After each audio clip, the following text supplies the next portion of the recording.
Greetings, fellow conservatives. Human Events has been spreading the revolutionary news of our crusade for as long as I can remember. I've been reading it for over 33 years, and I know it was influencing conservative thought long before I came along.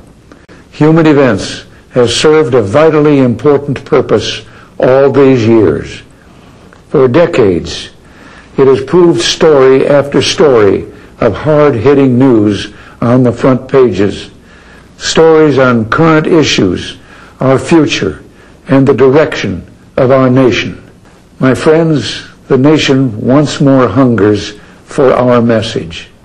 Our work is not yet done, and we must continue the crusade that began so many years ago. I feel confident that Human Events will be a powerful voice of freedom and of hope and of opportunity for the conservative movement.